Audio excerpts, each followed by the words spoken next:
নমস্কার বন্ধুরা, আমি সুস্মিতা চলে এলাম তোমাদের সামনে একটা রান্নার রেসিপি নিয়ে। আর দেখতেই পাচ্ছ কড়াইতে কিন্তু তেল গরম হচ্ছে। গরম হতেই যে মাছগুলো ছিল টপ টপ করে দেখো কড়াইয়ের মধ্যে লাপি লাপি পড়ে যাচ্ছে। এত জ্যান্ত মাছ, টাটকা মাছ দেখতেই পাচ্ছ। তা বন্ধুরা স্কিপ না করে পুরো ভিডিওটা তোমরা দেখো, আশা করি তোমাদেরও খুব ভালো লাগবে। যদি ভিডিওটা ভালো লাগে লাইক কমেন্ট শেয়ার করে দিও। আর যারা আমার চ্যানেলটা নতুন দেখছো তারা প্লিজ বন্ধুরা সাবস্ক্রাইব করে দেবো। দেখো এখানে আমি মাছ কিনেছিলাম আগের দিন, সেই মাছগুলোকে ভালো করে ধুয়ে ধায়ে আর এইখানে এখন লবণ হলুদ মাখিয়ে রেখেছিলাম। তা তেলটা গরম হতেই মাছগুলো তো টপ করে লাপি লাপি পড়েই গেল করার মধ্যে, তোমরা তো সেটা দেখতেই পেলে ফাইনালি।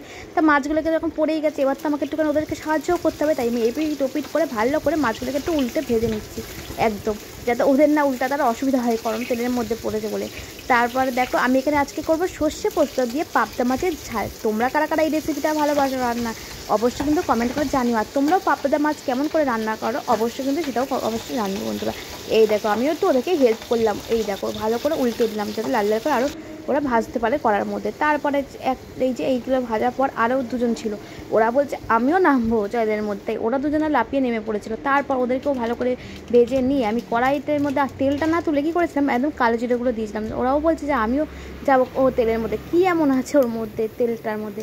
তাই ওরাও নেমে গেছিলো। আর বেগুনগুলো তো কেটেই ধুয়েই রেখেছিলাম, ওরাও কেন আর বাকি যাবে, ওদেরকেও আমি একদম দিয়ে দিলাম গরম তেলের মধ্যে একদম। ওরাও বেশ তেলটার মধ্যে একদম ভালো করে দিয়ে দিতেই ওরা দেখো চড়বড় চড়বড় করতে তেলটা। আর এইখানে দেখো লবণ আর হলুদ দিয়ে দিয়েছি, দিয়ে ভালো করে আমি এবার ওদেরকেও আমি ভালো করে সাহায্য করবো ভাজার জন্যে। ওরাই বা একা একা কী করে ভাজবে বলো, তাই আমি ওদেরকেও একটুখানি ফোনটি দিয়ে এপিট টিপিট করে একদম লাল লাল করে ভাজার জন্য সাহায্য করছি।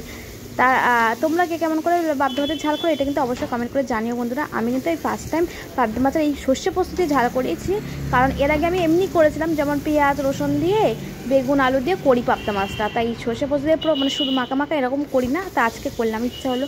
তাই আর আজকে আমি কিন্তু এটা সাদা সর্ষে দিয়েছিলাম, সরি ভুল হয়ে গেছে। আসলে অনেকদিন ভিডিও দিইনি, একটু শরীরটাও খারাপ ছিল, তো তার জন্য অনেকদিন তোমাদের বড় ভিডিও দিতে পারিনি মানে।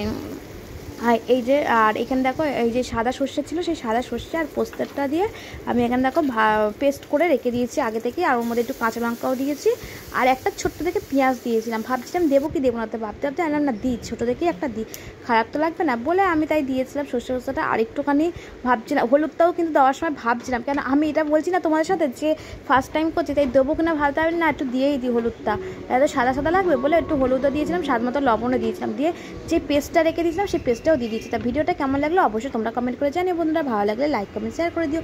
এই দেখো ফাইনালি কিন্তু আমি সব কটাকে সব বেগুনগুলোকে একদম বেগুনগুলোর মধ্যে পোস্তটা দিয়ে ভালো করে ফুটতেই আমি এখানে যে মাছগুলো আছে ওদেরকেও আমি আবার ঝাপাট করে দিয়ে দিলাম সাঁতার কাটার জন্য যেহেতু করার মধ্যে।